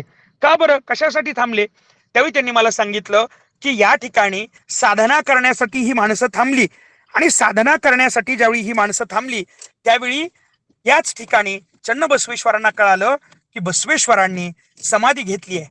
आणि बसवेश्वरांनी समाधी घेतली आहे हे ज्यावेळी कळालं, किंवा बसवेश्वर हे लिंगायक्य झालेत हे ज्यावेळी कळालं, त्यावेळी चन्नबसवेश्वर हे 3 दिवस चन्नबसवेश्वरांनी मौन धारण केलं. आणि त्यांनी मौन धारण केलं 3 दिवस. ज्या गावात त्यांनी मौन धारण केलं त्या गावाला पुढं नाव पडलं मूग बसव. आणि तिथल्याच एका, म्हणून आजही त्या गावाला मूग बसव असं नाव पडलेलं आपल्याला दिसून येतं. याच हुसूर गावामध्ये याच हुसूर गावामध्ये एक महिला आहे. त्या महिलेनं चन्नबसवेश्वरांची अनेक वर्ष सेवा केली, म्हणून हुसूर गावामध्ये चन्नबसवेश्वरांच्या समाधीजवळ त्या महिलेची समाधी असलेली आपल्याला आजही दिसून येते. मी आता हे सगळं समजावून घेत असतानाच पुंडलिक यांना विचारलं, तुम्ही उळवीला कधी गेला आहात का? त्यावेळी पुंडलिक मला असं म्हणाले की मी अनेक वेळा उळवीला गेलो आहे. पुंडलिक हे 12 वर्ष पुण्यामध्ये नोकरी करत होते, त्यामुळे त्यांना छान मराठी येत होतं. त्यामुळे आमची गप्पा खूप कमी काळामध्ये रंगल्या होत्या. पुंडलिक यांनी खूप महत्वाचं काम तिथं केलं होतं. ते मला म्हणाले, तुम्ही दसऱ्याला काय करता? मी म्हणालो, हा आमच्याकडे दसऱ्याला पानं वाटतो, आम्ही पानं वाटण्याचं काम करतो. त्यावेळी पुंडलिक मला म्हणाले की आम्ही काय करतो माहिती दसऱ्याला? मी म्हणालो काय? बसवेश्वरांचे काही निवडक वचनं घेतो, त्याचं छोटेखानी पुस्तक आम्ही तयार करतो, आणि दसऱ्याच्या दिवशी पानं देण्यापेक्षा वचनं दिली पाहिजेत, आणि म्हणून आम्ही आता वचनं देण्याचं काम पुस्तक रूपानं महत्वाचं काम करतो आहे. मी विचार केला, शहरांमधून आजही दसऱ्याच्या दिवशी लोक पानं तोडून आणतात झाडांची आणि पानं देतात. पानं ही काही जिवंत राहणारी, दीर्घकाळ टिकणारी गोष्ट नाही, परिवर्तन लोकांच्या हृदयात करणारी गोष्ट नाही. पण बसवेश्वरांचे वचन मात्र परिवर्तन करणारे आहेत. किती मोठं काम एका छोट्या गावात चालू होतं याची जाणीव मला झाली. पुंडलिकांना मी धन्यवाद दिले आणि पुंडलिकांना विचारलं, तुम्ही आमच्या बरोबर येणार का? हसत हसत पुंडलिकांनी होकार दिला, आणि पुंडलिक इंगलगी आणि माळेश हे दोघंही आमच्या बरोबर आता पुढच्या प्रवासाला लागले होते. अतिशय चांगल्या गप्पा आमच्या रंगत होत्या. हुसूरवरून आता आम्ही इंचलगाव या ठिकाणी निघालो होतो. इंचलगाव हे साधारण 20-30 किलोमीटरचं अंतर आहे हुसूर पासून. तिथं सुंकंदा बंकनाथ यांची खूप मोठी समाधी आहे, खूप मोठं मंदिर आहे. एक मंदिर आहे ते म्हणजे गावाच्या बाहेर आहे, आणि एक मंदिर आहे इंदुमती पतार यांच्या घरी, तिथे समाधी आहे. जिथं गाव म्हणजे जिथं खूप मोठं मंदिर आहे त्या मंदिराजवळ आम्ही पोहोचलो. मंदिराच्या इथं गेल्यानंतर आम्हाला कळालं की इथं मंदिर पाऊस पडून गेला होता. मंदिरामध्ये खालच्या बाजूला खूप मोठ्या प्रमाणात पाणी साचलं होतं, साधारण कमरे इतकं पाणी होतं. आम्ही पॅन्ट वर केली, तसंच पाण्यामध्ये उतरलो, दर्शन घेतलं, आणि आम्हाला पुंडलिक म्हणाले की आता आपण गावात जाऊया, गावामध्ये खूप सुंदर समाधी आहे, त्या समाधीचं दर्शन आपण घेऊया. हे सुंकदा कोण होते? तर त्यांनी आम्हाला सांगितलं की बिज्जळ राजाच्या पदरी कर वसुली करण्याचं काम सुंकदा करत होते. सुंक याचा अर्थ कर वसुली करणं, हे सुंकदा करत होते. आणि नंतर ज्यावेळी त्यांना बसवेश्वरांचा विचार पटला त्यावेळी त्यांनी कर वसुली करण्याचं काम सोडून दिलं, आणि चन्नबसवेश्वरांबरोबर ही सगळी माणसं ही या गावामध्ये आली. त्यांना मार्ग दाखवण्याचं काम सुंकदा करत होते, आणि तिथंच त्यांना धारतीर्थी पडले. आणि गावामध्ये जी माणसं आश्रय देतील त्या माणसांच्या घरी आश्रय घ्यावा असं सगळं काम ही माणसं करत होती. आणि तिथं सुंकदा यांचा जो आश्रय होता तो पतार नावाच्या व्यक्तीच्या घरी होता. तिथंच त्यांनी देह ठेवला, लिंगायक्य झाले. आणि म्हणून पतार समाजातल्या पतार लोकांनी आजही सुंकदा यांची समाधी जीवापाड जपून ठेवली आहे. त्याच्यावरती समाधीवरती तुम्हाला छोटेखानी शस्त्र दिसतं, ज्याला आपण कुऱ्हाड म्हणूयात. ते कुऱ्हाडीचं शस्त्र आजही तिथं ठेवलेलं आहे. त्यांची अशी भावना आहे की ज्यावेळी बिजळाचं सैन्य आलं होतं त्यावेळी सुंकदा यांच्या हातामध्ये कुऱ्हाड होती आणि कुऱ्हाडीनं ते हल्ला करत होते. त्यामुळे ती कुऱ्हाड आजही तिथं पुजून ठेवलेली आहे. मी त्यांना विचारलं, तुम्ही लिंगायत आहात का? तर ते म्हणाले, आम्ही लिंगायत नाही, आम्ही सोनार आहोत. आणि सोनार जरी असलो किंवा आम्ही लिंगायत जरी नसलो तरी सुद्धा सुंकदा यांनी केलेलं हे कर्तृत्व, त्यांनी केलेला मोठा त्याग हा आमच्यासाठी खूप महत्वाचा आहे आणि म्हणून आम्ही समाधी परंपरेनं जपून ठेवली आहे, ही भावना त्यांनी व्यक्त केली. मी इंदुमती पतार यांना मनापासून धन्यवाद व्यक्त केले आणि तिथून आम्ही आता तिगडी गावाकडे निघालो. तिगडी गावामध्ये साधारण इंचलगाव ते तिगडी हे सुद्धा अंतर साधारण 20-25 किलोमीटरचं अंतर आहे. अतिशय छोटस गाव आहे हे तिगडी नावाचं गाव. या तिगडी गावामध्ये कल्याणमाची समाधी आहे. तुम्ही जर तिगडी गावामध्ये गेला तर तिगडी गाव हे सिमेंट रोड असलेलं गाव आहे. छोटं जरी गाव असलं तरी मोठे सिमेंटचे रोड आहेत, छोट्या छोट्या वस्ती आहेत. आजही गावामध्ये गावकुसाच्या बाहेर दलित समाज राहतो. तसाच दलित समाज गावाच्या बाहेर राहताना तुम्हाला या तिगडी गावामध्ये दिसतो. गावाचा रस्ता जिथं संपतो तिथं दलित वस्ती सुरू होते. त्या दलित वस्तीमध्ये बसवप्पा नावाचे एक गृहस्थ राहतात. 70-80 वर्षाचा म्हातारा. पुंडलिक यांनी बसवप्पाची माझी ओळख करून दिली. रंगानं अतिशय काळा धोतर घातलेली, अंगामध्ये कसा बसा फाटलेला शर्ट घातलेला, डोक्यावरती मुंडासा बांधलेला, कमरेमध्ये वाकलेला तो म्हातारा आमच्या बरोबर चालू लागला. आम्ही थोडस ऊसाच्या रानातनं पुढे सरकलो. ऊसाचं शेत होतं. ऊस थोडासा बाजूला करत करत आम्ही पोहोचलो आणि पुढे आम्हाला दिसलं एक छोटेखानी घर, ज्याचा पत्रा ज्याचं छत गळतं आहे. अतिशय दुर्दम अशी अवस्था झालेलं ते घर आम्हाला दिसलं. बसवप्पांनी कुलूप उघडलं आणि आम्ही आत गेलो. एक छोटेखानी मंदिर तुम्हाला त्या घरामध्ये दिसतं आणि ती कल्याणमाची समाधी आहे. मी विचार केला की वचन साहित्यासाठी नवरा मेलाय, वचन साहित्यासाठी पोरगा मेलाय, तिथल्या राजानं ज्यांना पायदळी दिलंय, हत्तीच्या पायदळी दिलंय, म्हणजे नवरा मेलाय, लेकरू पोटचं मेलंय, हे सगळं दुःख सहन करत ही कल्याणम्मा वचन वाचवण्यासाठी उळवीपर्यंतचा प्रवास करते. आजच्या स्त्री बरोबर या बाईची तुलना करायचं म्हटलं, या शरण कल्याणमाची तुलना करायचं म्हटलं तर कल्याणमांचं काम किती मोठं होतं हे सगळं माझ्या डोळ्यासमोर उभा राहतं. आणि हे डोळ्यासमोर उभा राहिल्यानंतर त्यांच्या समाधीची, त्या समाधी घराची झालेली अवस्था बघितल्यानंतर मात्र माझ्या डोळ्यात नकळत पाणी येतं की वचन साहित्य वाचवणं हा अपराध या बाईने केलाय का? म्हणून त्यांच्या समाधीची इतकी दुर्दशा झाली आहे का? मग मला त्यावेळी वाटत राहतं की बसव साहित्य पोहोचवण्याचा काम करणाऱ्या प्रत्येक माणसानं किंवा समता बंधुता हा मानवता धर्म वाचवण्यासाठी काम करणाऱ्या प्रत्येक माणसानं कल्याणमाला पुन्हा नव्यानं जाग करण्याची गरज आहे. कारण प्रतीक जिवंत राहिली तर माणसाचा विचार जिवंत राहतो. ही आत्ताची अवस्था आहे आणि त्यासाठी समतेसाठी, बंधुतेसाठी झटलेली माणसं, त्यांची प्रतीका आज जिवंत राहिली पाहिजेत. हे कल्याणमाची समाधी बघताना माझ्या लक्षात आलं. खरं तर आत्ता त्यांचं जे काही रूप आहे ते रूप एका अधिकाऱ्यानं ते घर बांधलं होतं, पण नंतर त्याची दुर्दशा झालेली मला दिसून आली. तिथून आम्ही तिगडीवरून आता निघालो होतो यमके हुबळीकडं. आता यमके हुबळी हे काय आहे हे मी तुम्हाला वेगळं सांगायची गरज नाही. बसवेश्वरांची पत्नी गंगाबिका यांचं ते अतिशय महत्वाचं ठिकाण आहे जिथं त्या लिंगायक्य झाल्या. जसं मला सगळ्यांना कुडल संगम या ठिकाणी बसवेश्वरांची लिंगायक्य झालेलं ठिकाण दिसतं. जसं आपण वरून उतरून खाली साधारण 100 फूट खाली चालत जातो तशाच पद्धतीनं तुम्हाला यमके हुबळीला गंगाबिका यांचं ते समाधी ठिकाण किंवा लिंगायक्य ठिकाण मलप्रभा नदीच्या काठावरती दिसून येतं. मी तिथं दंडवत घेतलं, पण पुन्हा एकदा मला असं नेहमी वाटत राहतं की गंगाबिका यांचं ते लिंगायक्य ठिकाण बघताना सुद्धा मला वाटलं की आपण कल्याणम्मा यांच्याकडे सुद्धा, यांच्या त्या लिंगायक्य झालेल्या ठिकाणाकडे सुद्धा जाणीवपूर्वक लक्ष कधीतरी दिलं पाहिजे. यमके हुबळीला गंगाबिका यांचं दर्शन घेतलं आणि मी आता निघालो होतो ते हुनशीकट्टी या गावाकडं. खर तर हा प्रवास करत असताना प्रवासामध्ये ज्या ठिकाणी माणसांची दैवत केली गेलेली आहेत ती ठिकाणं सुद्धा माझ्या नजरेतनं सुटली नाहीत. आणि कशा पद्धतीनं कर्मकांडांमध्ये या माणसांना अडकवलं जातं आणि विचार संपवला जातो. याचं जिवंत उदाहरण जर तुम्हाला समजून घ्यायचं असेल तर पहिलं उदाहरण मला सापडलं ते हुनशीकट्टी या ठिकाणी. मलप्रभा नदीचा दुसरा पलीकडचा भाग, मलप्रभा नदीचं पाणी हे मोठ्या प्रमाणामध्ये बाहेर आलेलं होतं, त्यामुळं ते हुनशीकट्टी गावामध्ये घुसलं होतं. आणि त्या हुनशीकट्टीमध्ये तुम्हाला रुद्रमुनी यांचं समाधी ठिकाण किंवा लिंगायक्य ठिकाण दिसतं. त्या ठिकाणी मी पोहोचलो.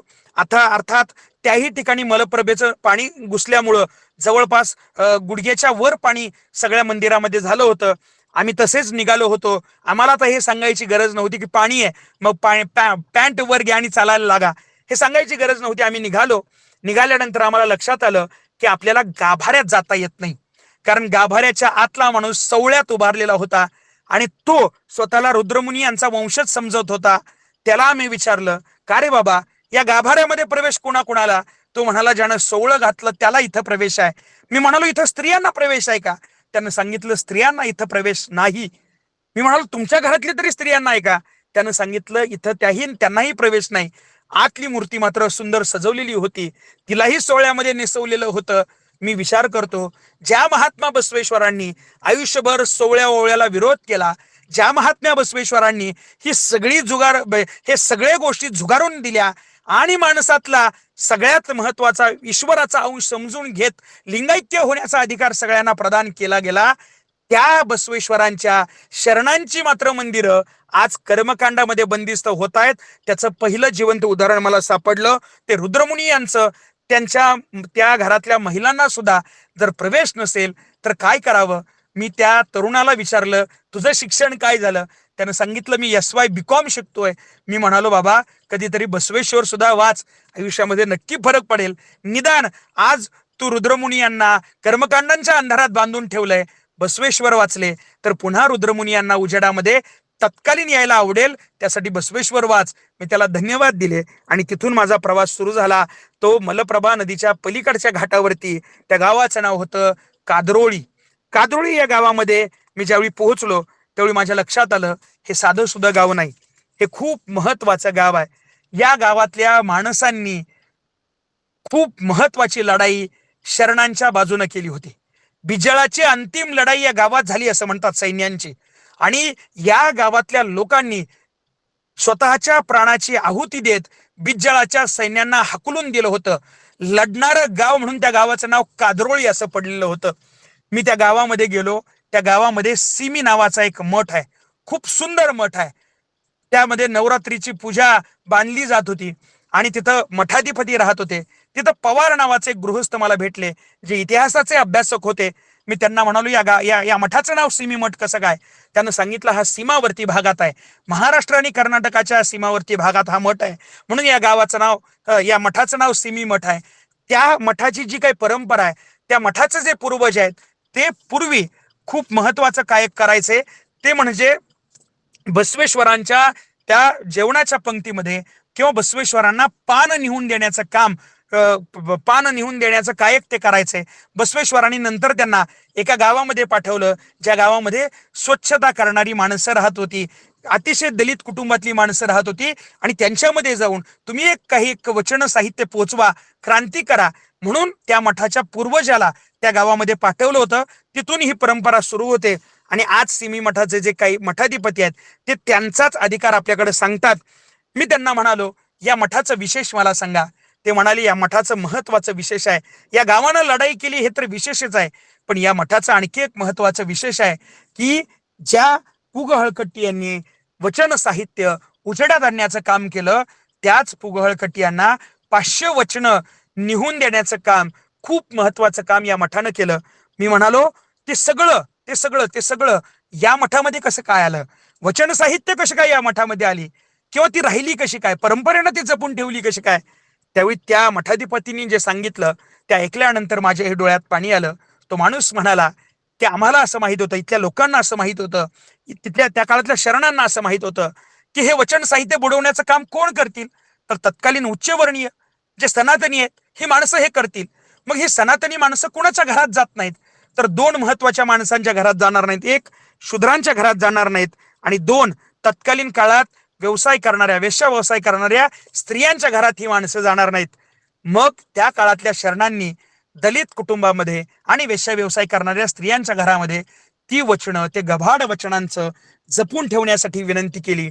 आणि परंपरेनं इतके वर्ष त्या लोकांनी हे वचन साहित्य जपून ठेवण्याचं काम केलं. 500-600 वचनं जी जपून ठेवण्याचं काम केलं तिथल्या दलित बांधवांनी आणि इथल्या वेश्या व्यवसाय करणाऱ्या स्त्रियांनी. मला वाटतं कदाचित त्या दलित बांधवांना, कदाचित त्या वेश्या व्यवसाय करणाऱ्या स्त्रियांना ती वचनं वाचता येतील की नाही मला माहित नाही, पण हा एक अमूल्य ठेवा आहे.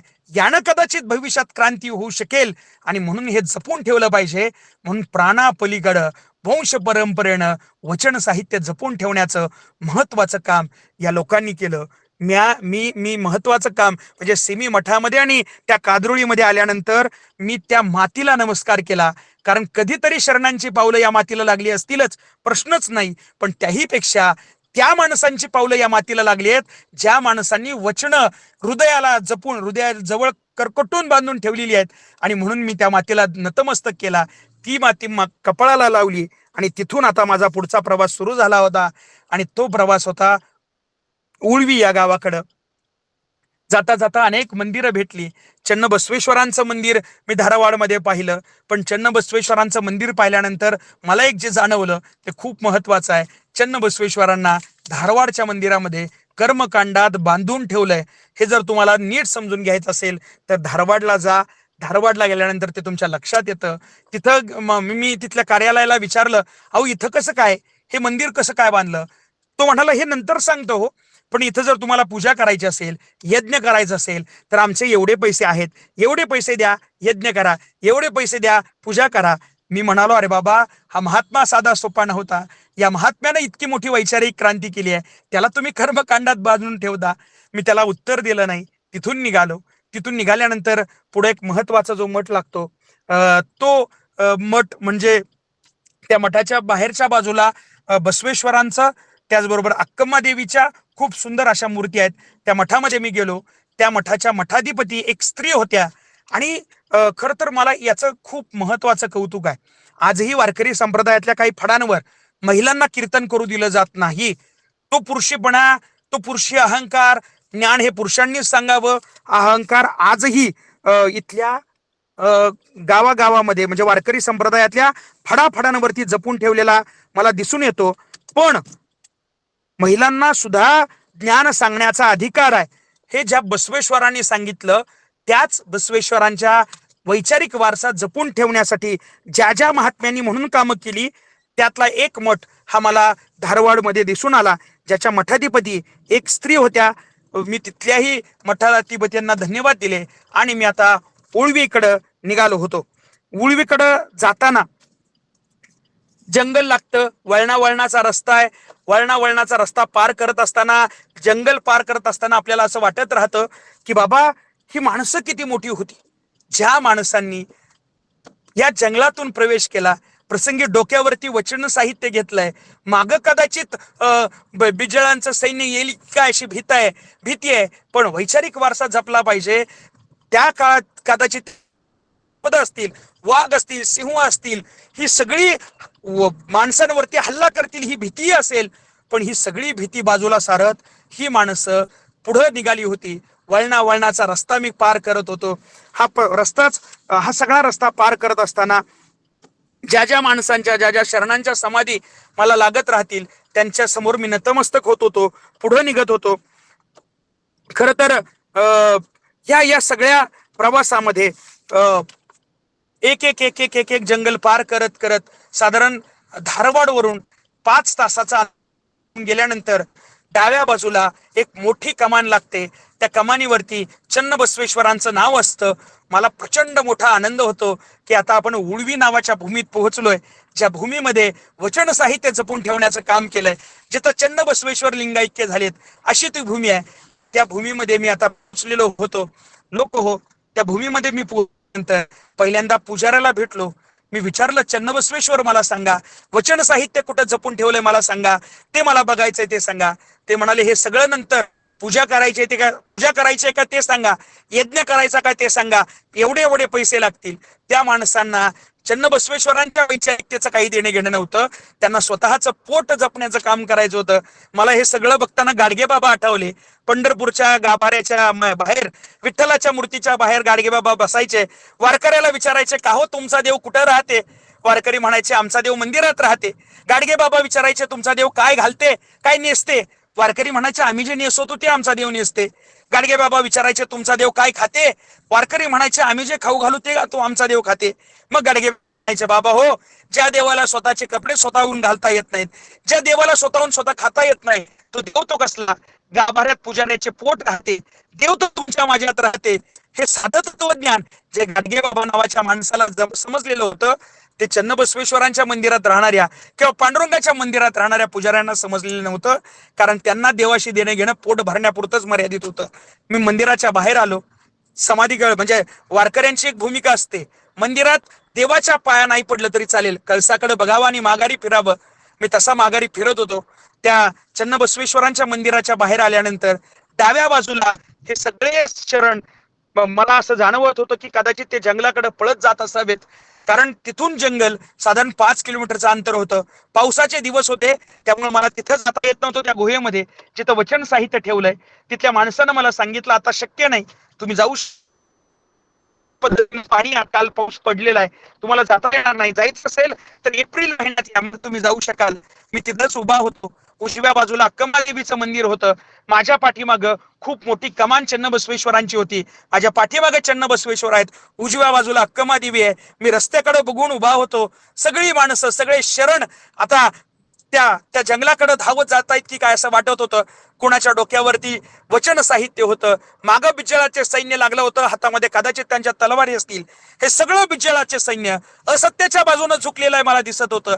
पुढे जाणारे सगळे शरण सत्याच्या शोधासाठी डोक्यावर वचन साहित्य घेऊन निघालेले होते. मला प्रश्न पडत होता, मी नेमकं कोणाच्या बाजूने आहे? हातामध्ये तलवार घेऊन असत्याच्या बाजूने झुकलेल्या त्या सगळ्या बिज्जळाच्या सैन्याच्या, का वचन साहित्य डोक्यावर घेऊन जाणाऱ्या त्या शरणांच्या बाजूने आहे? प्रश्न अनुत्तरित होता. मी माघारी निघालेलो होतो. माघारी निघाल्यानंतर मध्ये मला मलप्रभा नदी लागली. मलप्रभा नदीच्या घाटावरती गेलो. डोक्यावरती पाणी शिंपडलं मलप्रभेचं. सगळा वचन साहित्याचा इतिहास या मलप्रभा नदीच्या काठावरती लिहिला गेलेला आहे. मला असं वाटलं नाही की आपण केवळ वचन साहित्याचा इतिहास लिहितोय, आपण कधीतरी मलप्रभा नदीचाही इतिहास लिहिला गेला पाहिजे.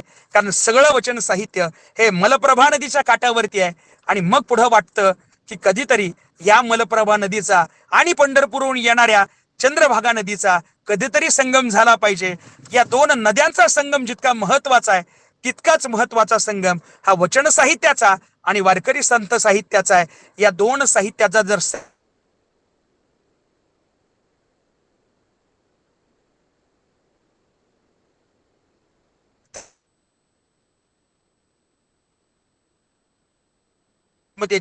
मी माझ्या पंढरपूर नावाच्या गावाकडे निघालेलो होतो.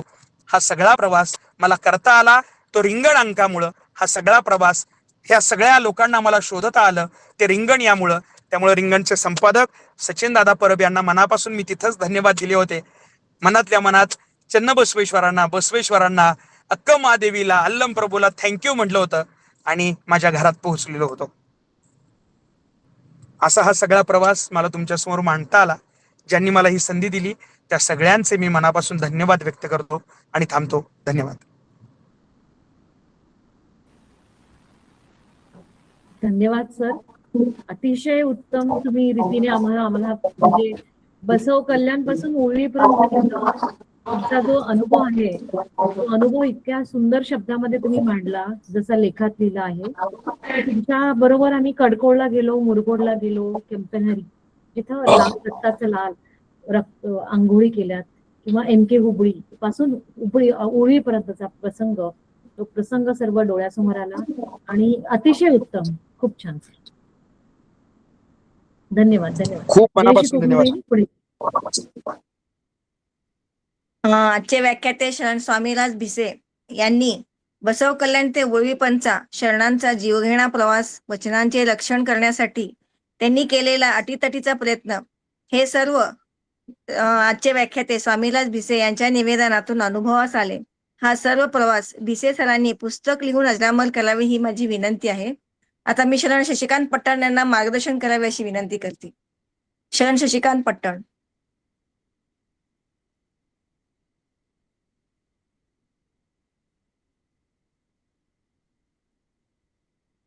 पटन सर नाही आहेत वाटतं, ते एक्झिट झालेत वाटतं. ठीक आहे, जर जॉईन झाले तर आपण बोलतो. रवींद्र खुबा दादांना विचारा.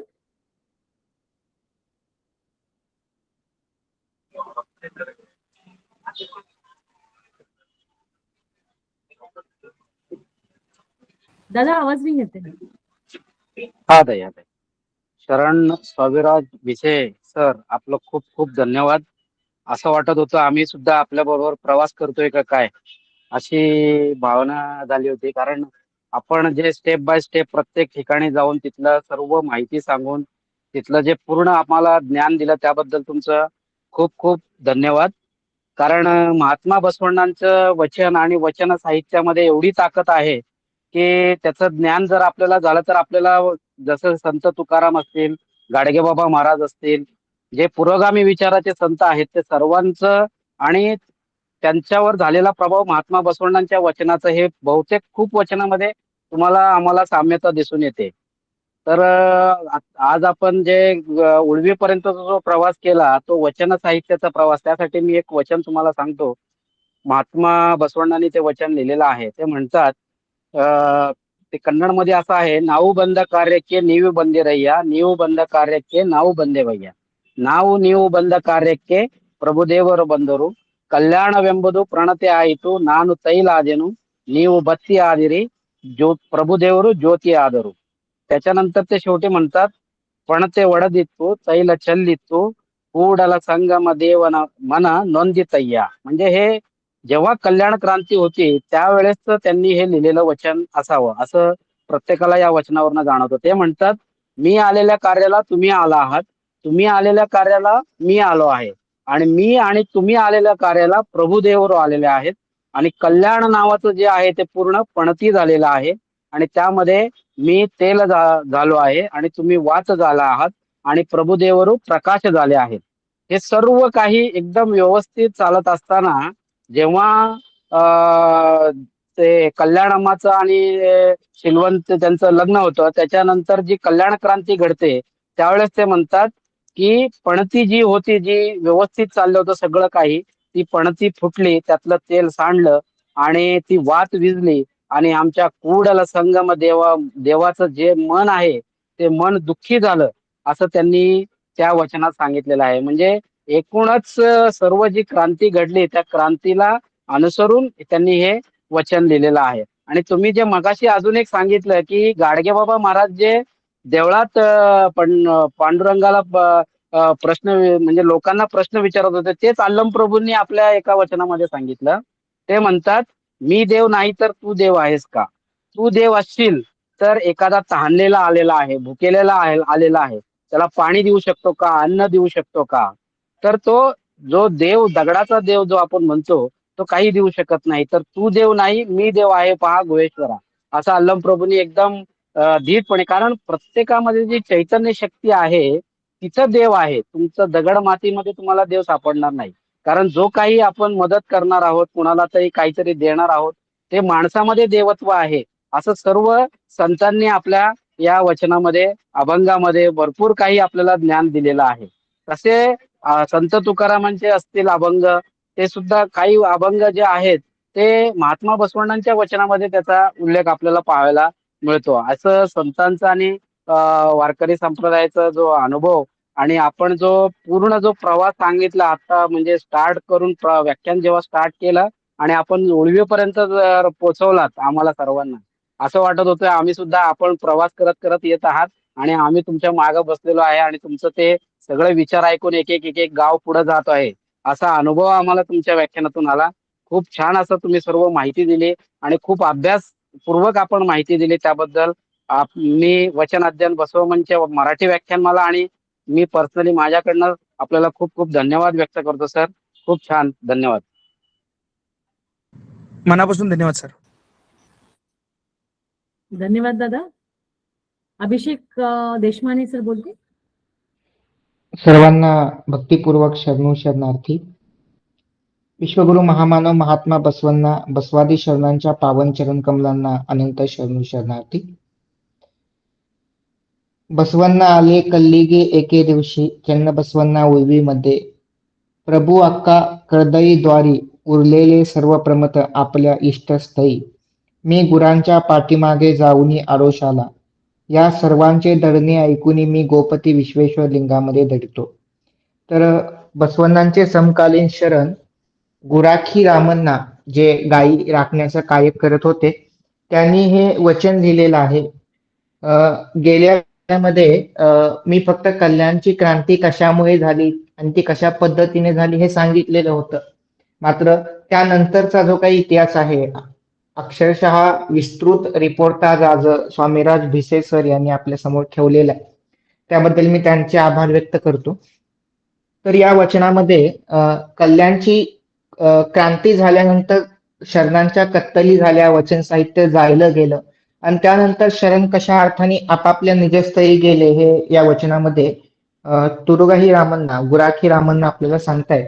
त्यांनी महत्वाचे संदर्भ या वचनामध्ये दिलेले आहेत. कारण आजच्या व्याख्यानाच्या दृष्टीनं शरणांची नक्की अवस्था किंवा अवनती त्यानंतर काय झाली होती हे या वचनामध्ये आपल्याला गुराखी रामण्णा सांगतात की बसवण्णा कल्लिगे म्हणजे कुडल संगम या ठिकाणी गेले, चन्न बसवण्णा उलवीला गेले, प्रभुदेव आणि अक्क महादेवी कर्दई बनामध्ये गेले.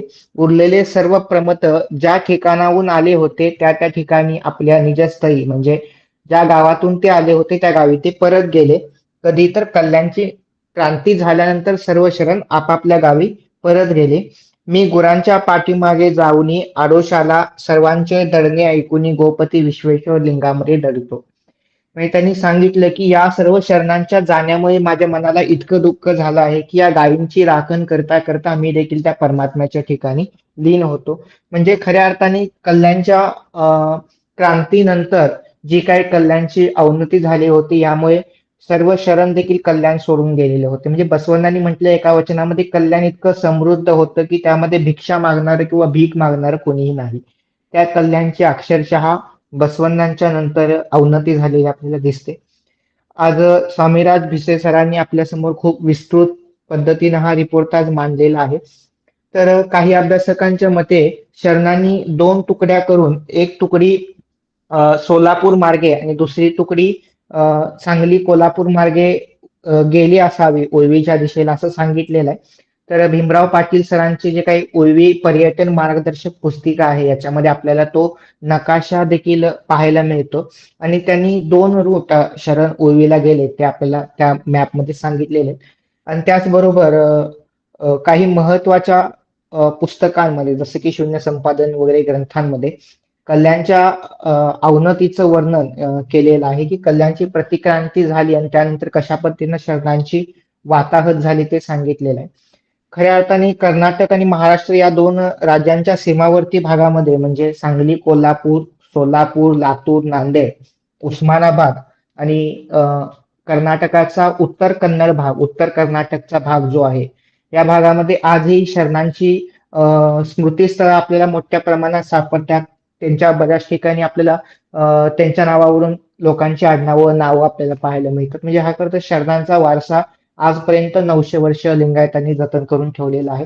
तर यावर देखील संशोधन होणं गरजेचं आहे आणि या पद्धतीनं लोकगीतातून आजही बसवण्णा चन्न बसवण्णांची लोकगीतं आज उळवी आणि काही भागामध्ये गायली जातात. तर मी गोव्याला असताना मी एक मठ पाहिला होता लिंगायत मठ. म्हणजे गोव्यामध्ये देखील लिंगायत मठ होता हे मला पहिल्यांदा समजलं. तर त्यांची मी चौकशी केली त्यावेळी मला समजलं की हे सर्व स्थलांतरित आहेत. म्हणजे बेळगाव जिल्ह्यातून जे लोक गोव्याला स्थलांतरित झाले त्यांनी ते मठ बांधलेलं आहे आणि तो बरोबर मडगाव या शहरामध्ये आपल्याला पाहायला मिळतो. म्हणजे गोव्याच्या कदम राजांनीच शरणांना आश्रय दिला होता. कारण उळवी हे जे राज्य होतं उळवी हे जे ठिकाण होतं हे कदम राजांच्या राज्यामध्ये होतं आणि कदम राजाच्या राज्यामध्ये शरणांना सुरक्षितता मिळणार होती म्हणून तर शरण तिथे गेलेले होते आणि त्या कारणाने अनेक शरण स्थळ आपल्याला या कदम राजांच्या राज्यामध्ये म्हणजे आजच्या बेळगाव विजापूरच्या सीमा प्रदेशामध्ये पाहायला मिळतात. सर्वांना शरणू शरणार्थी. धन्यवाद सर. डॉक्टर शशिकांत पट्टण सर आले, त्यांना रिक्वेस्ट करते. हो. सगळ्यांना शरणू शरणार्थी. कल्याण क्रांती कोणे ह्याच्याकडून म्हणजे लास्ट पाऊल ह्या संदर्भात मी पण म्हणजे 10-15 वर्ष काम केले. एक डॉक्टर एच चिपेंद्र स्वामी म्हणजे व्यवस्थित त्यांनी दाखल केले. या पुस्तकामध्ये बसवण्णाचा अळीवी निंदा उळीवी नडेगे, अळू म्हटलं तर नुकसान झालं, ते काहीतरी हे झालं, त्याचं तोडून ते गेलेले म्हणून बेळगाव जिल्ह्यामध्ये बहुतेक क्रांती तिथं झालं. आणि माझं तालुका रामदूर तालुक्यामध्ये गोडची म्हणून एक गाव आहे. त्यावेळी धारवाडला आपली BCA सर गेले होते, तिथं माधव हरटे सरांनी माझं नाव दिले होते आणि माझं सरांचं फोनवर बोलणं झालं. आणि रामदूर तालुक्याला 3 शरणांचं ऐक्य झालं. एक मडिवाळ माचदेव आणि एक शरण जैनचं होते, त्यांचं मुनिमुंबटा देवा आणि आप्तशरण मल्लिकार्जुन 3 लोकांचं झालं. नंतर धारवाड म्हणजे 1-2 मार्ग. सोलापूरला गेल्यानंतर चामाला देवी ते राणी होती, सिद्धरामा राजगुरू होते, आणि बिजापूर, जमखंडी, गोकाक असं म्हणजे एका ठिकाणी 2-3 ठिकाणी असंच गेलेले लोकांनी. आणि क्रांतीचं काय ते म्हणे प्रतिक्रांतीच नाही. आणि हे क्रांतीचं उद्देश असं होतं की हे सनातन धर्म लोकांनी ह्याच एक म्हणजे कार्यक्रम बंद करायचं म्हणून हे क्रांतीचं अपमान करण्यासाठी बसवण्णांचं केल्यासाठी केले, परंतु ते सक्सेस नाही झालं. आणि सरांनी खूप व्यवस्थित बोललं, त्यांना माझं खूप खूप शुभेच्छा. शरणू शरणार्थी. Thank you sir. डॉक्टर शेट्कार सर बोलणार आहे.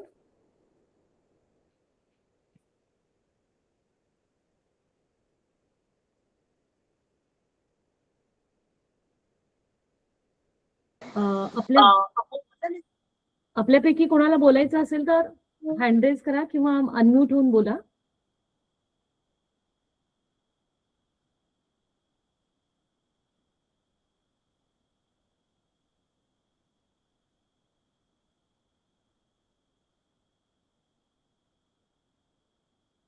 त्याला काय कोण दिसते? पंचाक्षरी रेमट सर आहेत, राजेश्वरी मैत्री आहेत, राजेश्वरी शीलवंत मॅडम बोलणार आहेत. मॅडम सर्वांना शरणू शरणार्थी. बोला आज मॅडम. शरण- शीलवंत मॅडम बोला. हा, आधी शीलवंत मॅडम.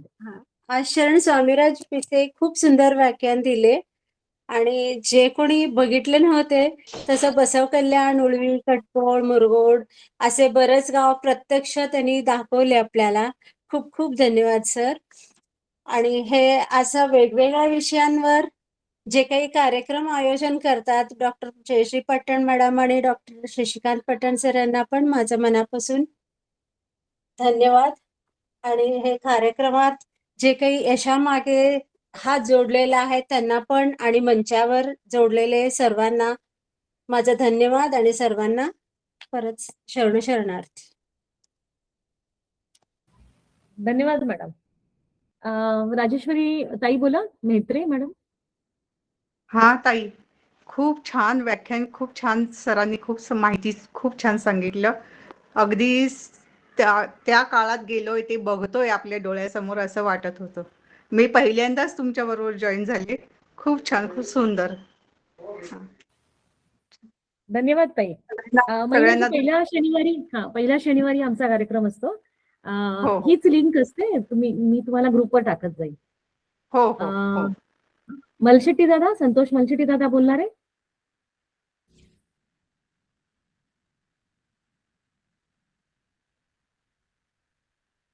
संतोष मलशेट्टी दादा.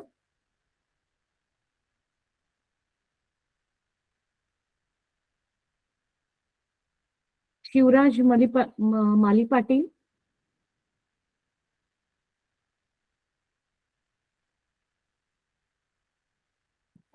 मला इथं आवर्जून सांगायला आवडतं की भिसे सरांनी सत्यता किती सांगितली सुंदर. म्हणजे मंदिरामध्ये आपण जेव्हा जातो तेव्हा सिद्धरामेश्वरांचं मंदिर असेल, गुड्डापूर दानम्मांचं मंदिर, आम्ही मागच्या वर्षी मी आणि पट्टण सर गेलो तर दोन्हीकडे तिथं गायत्री मंत्र म्हटले जातात किंवा वैदिक सिस्टीम मध्ये त्याला बांधून ठेवलंय. म्हणजे गुड्डापूर दानम्मा ही शरणी आहे हे विसरून तिला देवीचं रूप दिलं गेलंय. तर नक्कीच हे आपलं लिंगायत समाजामध्ये अजून जागरूकता झाली नाही असं म्हणता येईल का, प्रबोधन होणं गरजेचं आहे. पुजाराचं पोट तिकडे भरतं, म्हणजे हे खूप प्रश्न जसे तुम्हाला पडलेत सर, स्वामीराज भिसे सर, तसे आम्हालाही पडलेले आहेत. तसंही आता आम्ही सध्या म्हणूनच हा प्रचार प्रसार करण्याचा आमचा हा छोटा प्रयत्न आहे आणि तुम्ही आमच्या मंचावर आलात.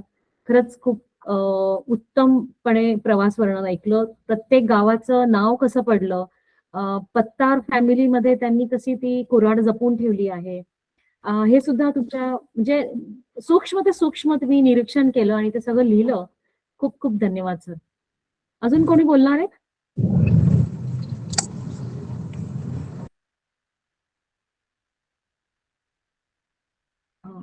ठीक आहे. जयश्री बोलू का ताई? बोला बोला. मी आज पहिल्यांदाच नांदेड जिल्हा नायगाव तालुका मांजरम या गावातून जॉईन झालो. एका ग्रुपहून जॉईन झालो मी. ओम श्री बसवलिंगन अर्चनाताईचा ग्रुप आहे तो. आणि खूपच सरांनी त्यांनी प्रवासामध्ये जसं आपल्याला सोबत घेऊन गेल्यासारखं त्यांनी हे केलं. त्यांच्यासोबतच आपण प्रवासामध्ये गेलो, या मंदिरातून त्या मंदिरामध्ये. त्यांनी तिथं आज काय चाललं हे सुद्धा त्यांनी सांगितलं. मागच्या इतिहासातल्या घटना त्यांनी सांगितल्या. खूपच चांगल्या पद्धतीने सरांनी सांगितलं. सरांचे खूप खूप धन्यवाद. आज पहिल्यांदाच तुमच्या या कार्यक्रमाला मी जॉईन झालो. यानंतर आता दर शनिवारी मी तुमच्या कार्यक्रमाला हजर राहत जाईल आणि बसवांविषयी जे काही आपल्या ज्ञानामध्ये भर टाकून घेता येईल ते घेण्याचा मी प्रयत्न करीन. थांबतो. जय बसवांना. धन्यवाद शिवराज दादा. महिन्याच्या पहिल्या शनिवारी फक्त मराठी असतं, बाकीच्या इतर शनिवारी कन्नडमध्ये असतं. ज्यामुळे त्यांना कन्नड समजतं त्यांनी जरूर जॉईन व्हायचं. आणि भिसे सरांनी अजून प्रकाश टाकला एक गोष्ट की नंदी बैल केला म्हणजे बसवांना. म्हणजे 50-1 वर्षापूर्वी तीच एक लोकांनी, तत्कालीन लोकांनी, वर्चस्व लोकांनी एखाद्याची प्रतिमा समाजातून आणि मनातून निघून जावी म्हणून हे केलेलं काम आहे. हे तुम्ही स्पष्ट बोललात, तेही आम्हाला जाणवतं.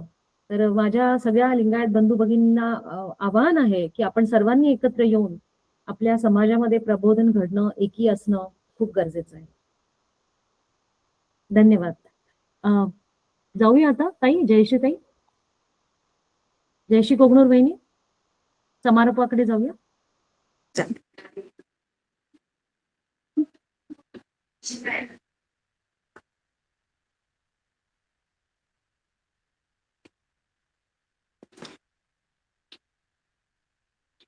आजचे व्याख्याते शरण स्वामीराज भिसे यांनी त्यांच्या व्याख्यानातून वचनांचा प्रवास कुठून कुठपर्यंत झाला हे इत्थंभूत सांगितले.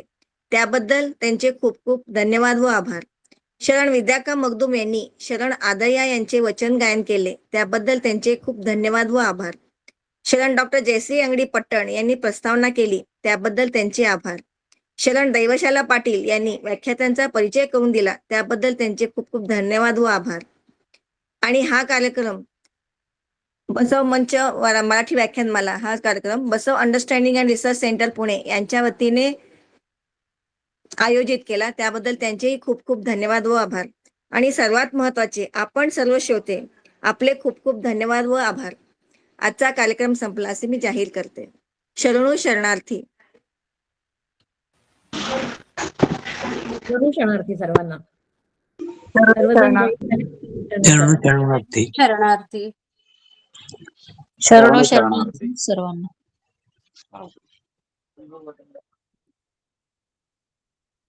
सर्वांना शरणो शरणार्थी.